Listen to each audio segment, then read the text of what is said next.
ಒಂದೊಂದೇ ಸುದ್ದಿಗಳನ್ನ ನೋಡ್ತಾ ಹೋಗೋಣ. ಧಾರವಾಡದಲ್ಲಿ ಸರ್ಕಾರಿ ಖಾಲಿ ಹುದ್ದೆಗಳ ನೇಮಕಾತಿ ವಿಳಂಬದ ವಿರುದ್ಧ ವಿದ್ಯಾರ್ಥಿಗಳು ಹೋರಾಟ ನಡೆಸುತ್ತಿದ್ದಾರೆ. ನಗರದ ಜುಬಿಲಿ ವೃತ್ತದ ಬಳಿ ಸಾವಿರಾರು ವಿದ್ಯಾರ್ಥಿಗಳು ಖಾಲಿ ಹುದ್ದೆ ನೇಮಕ ಮಾಡುವಂತೆ ಘೋಷಣೆ ಕೂಗಿ ಆಕ್ರೋಶ ಹೊರಹಾಕ್ತಿದ್ದಾರೆ.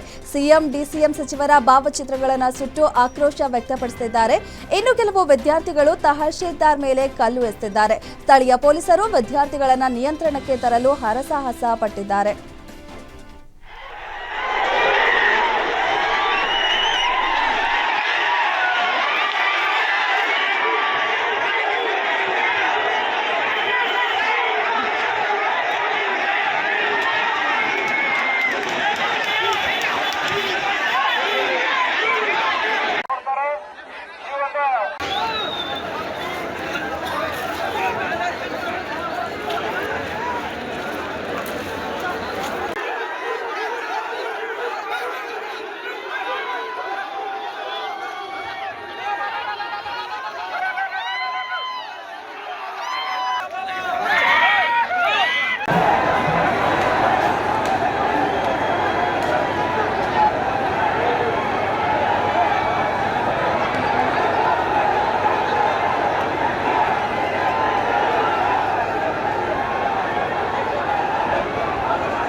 ಸರ್ಕಾರದ ವಿರುದ್ಧ ಸಾವಿರಾರು ಉದ್ಯೋಗಾಕಾಂಕ್ಷಿಗಳು ಸಿಡಿದಿದ್ದಾರೆ. ಘಟನೆ ವೇಳೆ ಕೆಲವು ವಿದ್ಯಾರ್ಥಿಗಳು ಪೊಲೀಸರ ಮೇಲೂ ಕಲ್ಲು ತೂರಿದ್ದಾರೆ. ವಿದ್ಯಾರ್ಥಿಗಳ ಪ್ರತಿಭಟನೆಗೆ ಬಿಜೆಪಿ ಮುಖಂಡರಾದ ಆರ್ ಅಶೋಕ್, ಚಲವಾದಿ ನಾರಾಯಣಸ್ವಾಮಿ, ಶಾಸಕ ಅರವಿಂದ್ ಬೆಲ್ಲದ್ ಸಹ ಕೈ ಜೋಡಿಸಿದ್ದಾರೆ.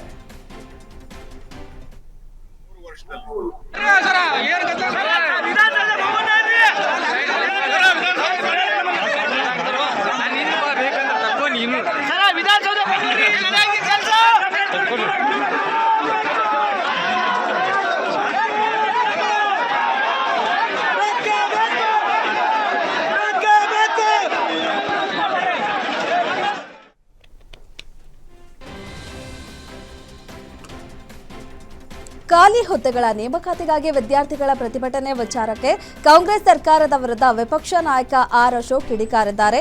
ಧಾರವಾಡದಲ್ಲಿ ಮಾತನಾಡಿದ ಅವರು, ಯಾವುದೇ ನೇಮಕಾತಿ ಮಾಡದೇ ಇರುವ ಸರ್ಕಾರ ಇದು. ಸರ್ಕಾರದಲ್ಲಿ 2.85 ಲಕ್ಷ ಖಾಲಿ ಹುದ್ದೆಗಳಿವೆ. ಬಡವರ ಮಕ್ಕಳು ಹುದ್ದೆಗಳಿಗಾಗಿ ಕಾಯ್ತಾ ಕುಳಿತಿದ್ದಾರೆ.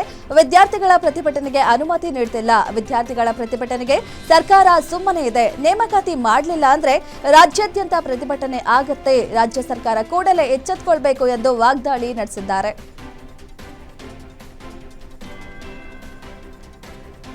ಧಾರವಾಡದಲ್ಲಿ ಉದ್ಯೋಗಾಕಾಂಕ್ಷಿಗಳ ಬೃಹತ್ ಪ್ರತಿಭಟನೆ ವಿಚಾರಕ್ಕೆ ಸಚಿವ ಕೆಎಚ್ ಮುನಿಯಪ್ಪ ಪ್ರತಿಕ್ರಿಯೆ ಕೊಟ್ಟಿದ್ದಾರೆ. ದೇವನಹಳ್ಳಿಯಲ್ಲಿ ಮಾತನಾಡಿದಂತ ಅವರು, ಆದಷ್ಟು ಬೇಗ ಅಧಿಸೂಚನೆಗಳನ್ನು ಹೊರಡಿಸುವ ಕೆಲಸ ಮಾಡ್ತೀವಿ. ಯಾವುದೇ ಕಾರಣಕ್ಕೂ ತಡ ಮಾಡೋದಿಲ್ಲ. ಸುಮಾರು ಜನ ಉದ್ಯೋಗಕ್ಕಾಗಿ ಕಾಯ್ತಾ ಇದ್ದಾರೆ. ವಿದ್ಯಾವಂತರು, ನಿರುದ್ಯೋಗಿಗಳಾಗಿರುವ ಎಲ್ಲರೂ ಅರ್ಜಿ ಹಾಕಿದ್ದಾರೆ. ಅಧಿಸೂಚನೆ ಪ್ರಕ್ರಿಯೆ ಶುರುವಾಗುತ್ತೆ, ಅದನ್ನೆಲ್ಲ ಫಿಲಪ್ ಮಾಡ್ತೀವಿ ಅಂತ ಹೇಳಿದರು. ಮದುವೆ ಮೆರವಣಿಗೆಯಲ್ಲಿ ಮಾರಕಾಸ್ತ್ರಗಳೊಂದಿಗೆ ಪುಡಿ ರೌಡಿಗಳು ಡ್ಯಾನ್ಸ್ ಮಾಡಿದ ಘಟನೆ ಕಲಬುರಗಿಯ ಶಕ್ತಿನಗರ ಬಡಾವಣೆಯಲ್ಲಿ ನಡೆದಿದೆ. ಮದುವೆ ಕಾರ್ಯಕ್ರಮದಲ್ಲಿ ಕೈಯಲ್ಲಿ ಗನ್ ಹಿಡಿದು ಕೈ ಮುಖಂಡನ ಡ್ಯಾನ್ಸ್ ಒಂದೆಡೆ, ಹಾಗೆಯೇ ಕೈಯಲ್ಲಿ ಮಾರಕಾಸ್ತ್ರಗಳನ್ನ ಹಿಡ್ಕೊಂಡು ಕಿಡಿಗೇಡಿಗಳು ಡ್ಯಾನ್ಸ್ ಕೂಡ ಮಾಡಿದ್ದಾರೆ.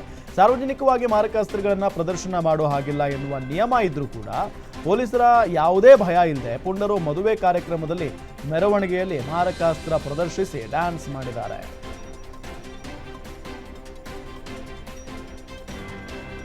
ಖ್ಯಾತ ಉದ್ಯಮಿ ಸಿಜೆ ರಾಯ್ ಆತ್ಮಹತ್ಯೆ ಕೇಸ್ ತನಿಖೆ ಬಹುತೇಕ ಮುಕ್ತಾಯವಾಗಿದೆ. ಆತ್ಮಹತ್ಯೆಯಾಗಿ 21 ದಿನ ಕಳೆದರೂ ಸಿಗದ ಕಾರಣ ಏನು ಅಂತ ಸ್ಪಷ್ಟ ಕಾರಣ ತಿಳಿದು ಬಂದಿಲ್ಲ. ಎಸ್ಐಟಿ ಅಧಿಕಾರಿಗಳ ತನಿಖೆಯಲ್ಲಿ ರಾಯ್ ಆತ್ಮಹತ್ಯೆ ಹಿಂದಿನ ಕಾರಣಗಳು ಮೇಲ್ನೋಟಕ್ಕೆ ರಿವೀಲ್ ಆಗಿದೆ. ಒಂದೇ ಕಾರಣದಿಂದ ರಾಯ್ ನೊಂದು ಸಾವನ್ನಪ್ಪಿಲ್ಲ, ಬದಲಾಗಿ ಬೇರೆ ಬೇರೆ ಕಾರಣಗಳಿಂದ ಆತ್ಮಹತ್ಯೆ ಮಾಡಿಕೊಂಡಿರುವುದು ಎಲ್ಲಿವರೆಗಿನ ಎಸ್ಐಟಿ ತನಿಖೆಯ ವೇಳೆ ಬಹಿರಂಗವಾಗಿದೆ.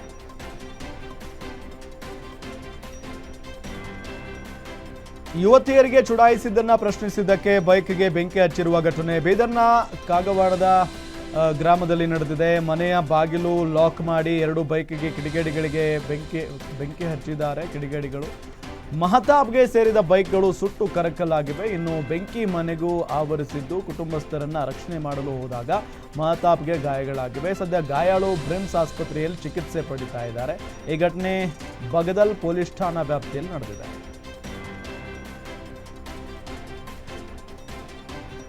ಸಿಲಿಕಾನ್ ಸಿಟಿಯಲ್ಲಿ ನಡೆಯುತ್ತಿರುವ ಕಾಮಗಾರಿಯಿಂದ ಸ್ಥಳೀಯರು ಬೇಸತ್ತು ಹೋಗಿದ್ದಾರೆ. ಒಂದ್ ಕಡೆ ಕಳಪೆ ಕಾಮಗಾರಿ, ಮತ್ತೊಂದು ಕಡೆ ವಿಳಂಬ.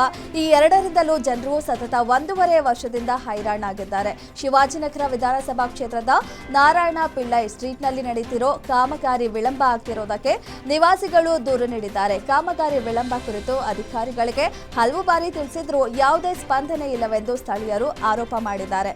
ಇದಲ್ಲದೆ ಅಪಘಾತಗಳ ಪ್ರಮಾಣವೂ ಹೆಚ್ಚಾಗಿದೆ ಎಂದು ನಿವಾಸಿಗಳು ಆಕ್ರೋಶ ವ್ಯಕ್ತಪಡಿಸಿದ್ದಾರೆ.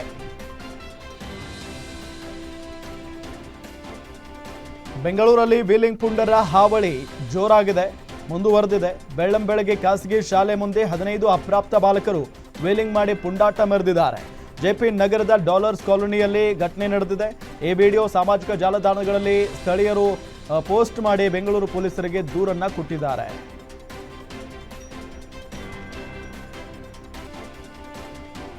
ಭಟ್ಕಳ ತಾಲೂಕಿನ ಬೈಲೂರು ಗ್ರಾಮದ ಕೆಲ ಮನೆಗಳ ಮೇಲೆ ಕಲ್ಲು ತೂರಾಟ ನಡೆದಿದೆ. ಬೈಕ್ನಲ್ಲಿ ಬಂದ 3 ಅನ್ಯ ಕೋಮಿನ ಅಪ್ರಾಪ್ತರು ಕೃತ್ಯ ಎಸಗಿದ್ದು ಸ್ಥಳೀಯರು ಆರೋಪಿಗಳನ್ನು ಹಿಡಿದು ಪೊಲೀಸರಿಗೆ ಒಪ್ಪಿಸಿದ್ದಾರೆ.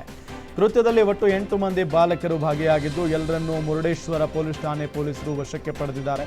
ಇದೇ ವೇಳೆ ಪೊಲೀಸ್ ಠಾಣೆ ಎದುರು ಹಿಂದೂ ಕಾರ್ಯಕರ್ತರು ಪ್ರತಿಭಟನೆ ನಡೆಸಿ ಆರೋಪಿಗಳ ವಿರುದ್ಧ ಕಠಿಣ ಕ್ರಮ ಕೈಗೊಳ್ಳುವಂತೆ ಆಗ್ರಹಿಸಿದರು. ಸ್ಥಳಕ್ಕೆ ಜಿಲ್ಲಾ ಪೊಲೀಸ್ ವರಿಷ್ಠಾಧಿಕಾರಿ ದೀಪನ್ ಭೇಟಿ ನೀಡಿ ಪರಿಸ್ಥಿತಿ ಪರಿಶೀಲಿಸಿದ್ದಾರೆ.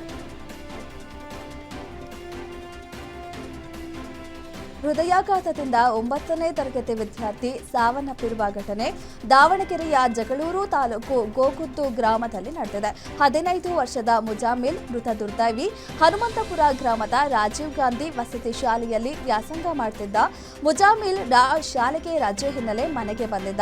ಇಂದು ಬೆಳಗಿನ ಜಾವ ಕುಸಿದು ಬಿದ್ದಿದ್ದ ಕೂಡಲೇ ಆಸ್ಪತ್ರೆಗೆ ಸಾಗಿಸೋ ಮಾರ್ಗ ಮಧ್ಯೆ ಬಾಲಕ ಸಾವನ್ನಪ್ಪಿದ್ದಾನೆ. ಮನೆಯಲ್ಲಿ ಮಗನನ್ನ ಕಳೆದುಕೊಂಡ ಪೋಷಕರ ಆಕ್ರಂದನ ಮುಗಿಲು ಮುಟ್ಟಿದೆ.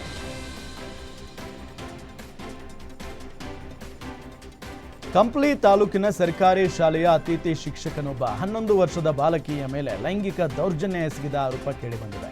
ಫೆಬ್ರವರಿ 16ರಂದು ಬೆಳಗ್ಗೆ 8:30 ಸುಮಾರಿಗೆ ಮನೆ ತೋರಿಸುವುದಾಗಿ ಹೇಳಿ ಬಾಲಕಿಯನ್ನು ಕರ್ಕೊಂಡು ಕೃತ್ಯ ಎಸಗಿದ್ದಾನೆ. ಈ ವಿಷಯವನ್ನು ಯಾರಿಗೂ ತಿಳಿಸಿದ್ರೆ ಅಂದರೆ ಯಾರಿಗಾದರೂ ಹೇಳಿದರೆ ಕೊಲೆ ಮಾಡೋದಾಗಿ ಬೆದರಿಕೆ ಹಾಕಿದ್ದಾನೆಂಬ ಆರೋಪವೂ ಕೂಡ ಕೇಳಿಬಂದಿದೆ. ಭಯಗೊಂಡ ಬಾಲಕಿ ಮನೆಗೆ ಬಂದು ಪೋಷಕರಿಗೆ ವಿಷಯ ತಿಳಿಸಿದ್ದಾಳೆ. ಬಳಿಕ ಪೋಷಕರು ಮತ್ತು ಗ್ರಾಮಸ್ಥರು ಶಾಲೆ ಮುಂದೆ ಪ್ರತಿಭಟನೆ ನಡೆಸಿ ಆರೋಪಿ ವಿರುದ್ಧ ತಕ್ಷಣ ಕಠಿಣ ಕ್ರಮ ಕೈಗೊಳ್ಳಬೇಕು ಅಂತ ಆಗ್ರಹಿಸಿದರು. ಸದ್ಯ ಈ ಘಟನೆ ಸಂಬಂಧ ಪೋಕ್ಸೋ ಕೇಸ್ ದಾಖಲಿಸಿ ಆರೋಪಿಯನ್ನು ಅರೆಸ್ಟ್ ಮಾಡಲಾಗಿದೆ.